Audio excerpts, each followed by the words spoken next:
उसके बाद आ जाते हैं future plans. Again 5th number पे मैंने इस क्वेश्चन को रखा है। Is one of the most important questions. लेकिन इसमें स्टूडेंट बहुत सारी गलतियाँ कर जाते हैं। स्टूडेंट बहुत जेनेरिक आंसर्स पुट करते हैं। फॉर एग्जांपल अगर स्टूडेंट को पूछते हैं कि अच्छा भी आपके लॉन्ग टर्म प्लान्स क्या हैं, या आपको क्या लगता है आप इस डिग्री को कंप्लीट करने के बाद क्या करोगे? तो आप सिंपल एक स्टूडेंट है जिसका आंसर होता है कि भाई मैं अपने होम टाउन रिटर्न हो जाऊँगा, सॉरी अपनी कंट्री वापस चला जाऊँगा, मैंने पाकिस्तान वापस चले जाना है, वहाँ पे जाके 2-4 कंपनीज़ हैं, वही टिपिकल जो हर स्टूडेंट उसका नाम लेता है, ठीक है? उसमें जाके मैं एज़ एन असिस्टेंट मैनेजर काम करूँगा और मेरी 1.5-2 लाख सैलरी होगी। मैंने अ, बेसिकली स्टूडेंट के सामने हाथ जोड़-जोड़ के भी बोला है कि ये आंसर मत दो। आप उसको रियलिटी बेस्ड आंसर्स दो, ठीक है? आपको पाकिस्तान आने के बाद कौन-सी कंपनीज़ हर बंदे को एक ही वही 2-4 कंपनीज़ नहीं उठा सकती, ठीक है? साइंस एंड इंजीनियरिंग वाले कहाँ पे जाएँगे? सारे स्टूडेंट्स अपने अकॉर्डिंग सर्च करें कि पाकिस्तान में उनके कोर्स की क्या स्कोप है। उनको किस तरह की जॉब अपॉर्च्युनिटीज़ अवेलेबल है।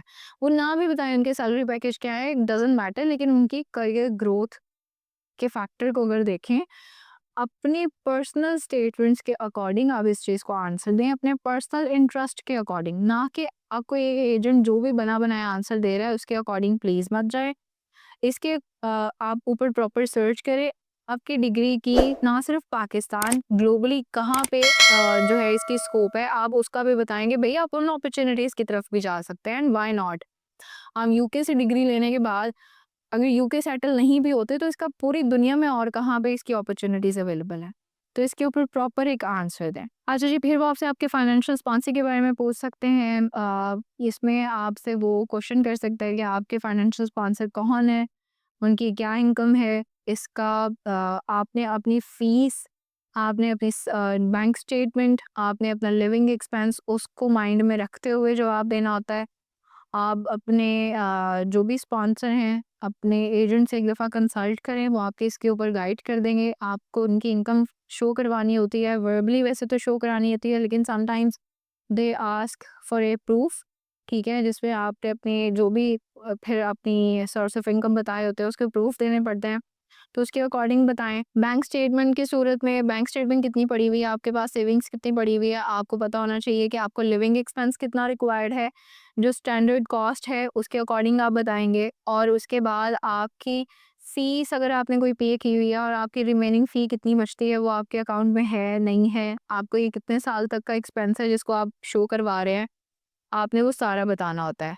बेसिकली हम वैसे पर एनम कॉस्ट बताते हैं। नॉर्मली स्टूडेंट की 20-22 हज़ार पाउंड की स्टेटमेंट लगती है, जो ऑन एवरेज होती है। अगर किसी की ज़्यादा लग रही है, आप उसको पाउंड्स में उनको बताएँगे, उनको पाकिस्तानी करेंसी के ऊपर कन्वर्जन लगा-लगा के वो आपसे पूछेंगे, तो आप उनको पहले ही बताएँगे आपको कन्वर्ट करके इन पाउंड्स आपके अकाउंट में कितनी अमाउंट पड़ी हुई है, आपके सेव है, और ये आपको किसने प्रोवाइड की है, वो क्या करते हैं, उनके सोर्स ऑफ इनकम क्या है, वो सारा एक्सप्लेन करेंगे। आप अपने फाइनेंशियल स्पॉन्सर में अपने ब्लड रिलेटेड, अपने फादर, अपने पेरेंट्स को सबको शो करा सकते हैं। अगर लेकिन बैंक स्टेटमेंट आप शो करवा रहे हैं तो डेफ़िनेटली वो आपको अपने अकाउंट की या अपने पेरेंट्स के अकाउंट की शो करवानी होती है। फिर कुछ और क्वेश्चंस आ जाते हैं जिसके ऊपर वो आपसे पूछते हैं कि आपने फॉर एग्ज़ाम्पल अगर यूके का पहले कोई वीज़ा फ़ाइल किया हुआ है, किसी भी किस्म का झूठ मत बोलें। प्लीज़ अपनी फ़ाइल में अगर आपने जो भी चीज़ें शो करवाई हुई हैं उसको एक दफ़ा सर्च करें, उसको पढ़ें, उसके अकॉर्डिंग आंसर दें। अगर कोई आपका वीज़ा रिफ्यूज़ल है, उसके ऊपर क्वेरी कर सकते हैं कि आपका वीज़ा रिफ्यूज़ल क्यों था। अगर आपको कोई फैमिली मेंबर यूके में रहते हैं, अगर आप उनको शो करवाया हुआ है आपने अपनी फ़ाइल में, तो आप उनके बारे में बताएँगे। फिर उसके बाद वो आपसे आपके लिविंग एक्सपेंसेस के ब्रेकडाउन के बारे में पूछ सकते हैं, जिसमें आपको पता होना चाहिए कि यूके की स्टैंडर्ड लिविंग कॉस्ट क्या है। फॉर एग्ज़ाम्पल अगर आप लंदन जा रहे हैं तो लंदन की स्टैंडर्ड लिविंग कॉस्ट क्या है, और अगर आप आउटर लंदन जा रहे हैं तो उसकी स्टैंडर्ड कॉस्ट क्या है। इसके लिए आप अपने एजेंट से बात करें, वो आपसे आपको इस सारी चीज़ों के ऊपर इन्फॉर्मेशन दे सकता है। इसके अलावा वो आपसे पूछ सकते हैं आपके लिविंग अरेंजमेंट्स के बारे में, किस तरह के लिविंग अरेंजमेंट्स किए हुए हैं, आपने कोई अकोमोडेशन सर्च की हुई है यूके में, आप यहाँ से जा रहे हैं, आप कहाँ रहेंगे, आप किसी फैमिली मेम्बर के पास स्टे करेंगे, या आपने अपनी यूनिवर्सिटी की प्राइवेट कोई अकोमोडेशन परचेज़ की हुई है, या आपने वैसी कोई स्टूडेंट अकोमोडेशन परचेज़ की हुई है। इसके लिए आपने ज़रूरी है कि किसी न किसी अकोमोडेशन को सर्च किया हो, उनसे बात की हो, उनके पास अवेलेबिलिटी हो किसी अकोमोडेशन की जो कि आपके बजट के अंडर आती हो और वो आपके यूनिवर्सिटी के नियर बाय हो। बहुत सारे स्टूडेंट्स फॉर एग्ज़ाम्पल वो लंदन में रह रहे होते हैं और उनकी यूनिवर्सिटी जो है वो लंदन से कोई 1.5 घंटा बाहर होती है, तो वो कहते हैं भई मेरी अकोमोडेशन लंदन में थी, तो वो उनके लिए एक पॉइंट माइंड में आता है, वो कन्फ्यूजन क्रिएट कर देता है कि आप रोज़ 1 से 1.5 घंटा कैसे ट्रैवल करेंगे।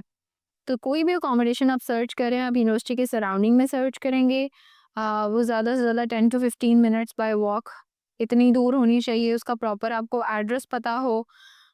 अच्छा, इस सब के बाद वो आपसे ये ज़रूर पूछेंगे कि आपने ये सारी चीज़ें कहाँ से सर्च आउट की हैं, तो अगेन प्लीज़ इन चीज़ों की आपके पास इन्फॉर्मेशन होनी चाहिए, आपके पास सोर्स ऑफ इन्फॉर्मेशन आपके पास पता होने चाहिए, कौन-सी वेबसाइट से क्या डाटा आप कलेक्ट कर रहे हैं।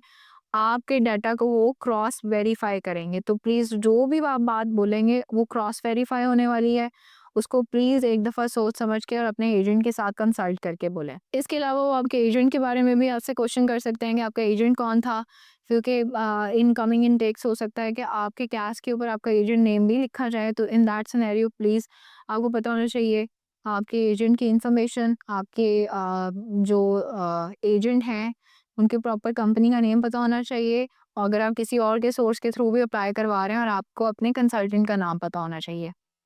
ये थी अभी तक की यूकेवीआई की क्रेडिबिलिटी इंटरव्यू, जिसमें मैंने तकरीबन ऑलमोस्ट सारे ही चीज़ों को, सारे पॉइंट्स को क्लियर आउट किया है।